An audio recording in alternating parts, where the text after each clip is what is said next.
Good evening. Once again, India Walton is now the endorsed Democratic candidate for mayor of Buffalo. And tonight, she is sharing some insight into problems she's encountered in the past. Our chief I-Team investigator, Charlie Speck, sits down tonight with Walton, providing more context now into questions surrounding incidents involving income taxes, welfare, and traffic violations. India Walton shocked the political world last week by defeating four-term incumbent Byron Brown in last week's Democratic primary for Buffalo mayor. India! But now Walton is on the defensive after 7 Eyewitness News has uncovered records showing that she has faced legal and financial issues in the past. Public records filed at the city and county courthouses show that Walton has been accused of welfare fraud, failed to pay her taxes, and was caught driving with a suspended license. Everything that I've been through has prepared me to lead. It's prepared me for these attacks on my character. Walton makes no apologies for her record, saying in an interview with the I-Team that she's not running despite her background, but because of it. Because of that. And, you know, every challenge that I've faced has resulted in a remarkable increase in my capacity for compassion. In 2003, records show the Erie County Department of Social Services brought a fraud case against Walton because of $410 in public assistance in the form of food stamps that she received in 2002. The government claimed that Walton, quote, received income and/or wages that were not budgeted against the needs of the household, which caused overpayments of assistance to defendant. This is not uncommon. So when you receive food stamps or cash assistance, you have to recertify every 6 months, and that's generally when people report their income. I had picked up a second job and I got $295 extra in food stamps that I had to repay. Government inspectors determined that Walton should pay back $295 worth of food stamps. It does not appear that Walton appeared in court or repaid the funds until a judgment was entered against her. That judgment appears to have been paid off in 2006. Fraud is a legal term, and I think that anyone who is working class or even grew up poor understands something that we call a benefits cliff, where you have just enough income to make it, but not quite enough to be sustainable, and that is where I was at that period of my life. Walton, a Democratic socialist, told 7 Eyewitness News previously that she expects to raise taxes by roughly 1% if she prevails in November's general election. So as a city resident, can I expect to see my taxes go up? You can.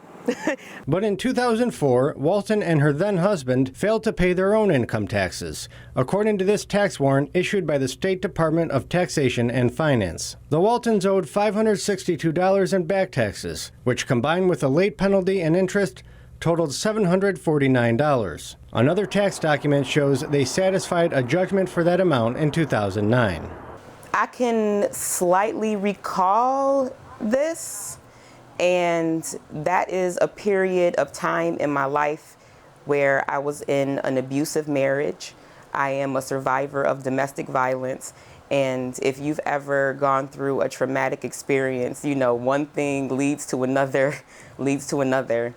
When it rains, it pours. It was a very difficult time. And I am proud that I was able to come out of it in one piece.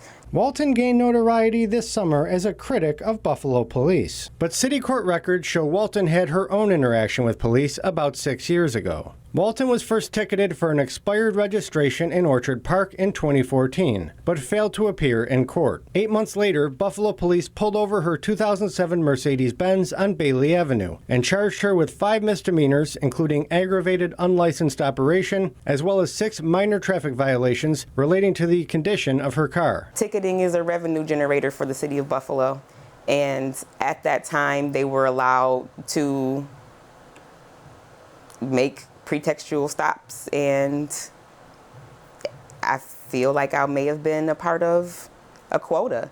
Those tickets were eventually plead down to a parking violation, and I paid it. According to a supporting deposition, Walton asked the officer, quote, "Are you taking me to jail for being suspended?" Did you go to jail that night, or? I did not go to jail, and I think that I may have asked, are you taking me to jail, because I did not want to go to jail, because it's not a very pleasant place to be.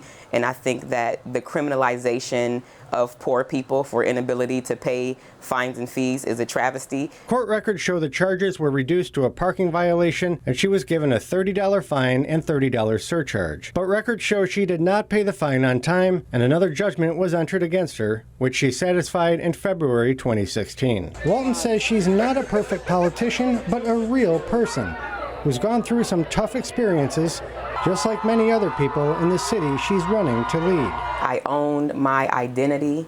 This is my story, and no one can tell me anything about myself. I am an open book, and I'm proud of that, and I would encourage people who have questions about me to reach out and have a conversation before they cast judgment. Charlie joins us live in the newsroom now. Charlie, there have been a lot of other stories or rumors flying around regarding Walton's background. Did she address any of those? She did, Keith, specifically one regarding her career as a nurse. She specifically denied flatly that she's ever been fired from any of her nursing jobs. And we do have more than 50 pages of documentation that we found in this investigation on our website, wkbw.com, so you can look for yourself. All right, Charlie, thanks for the update. Now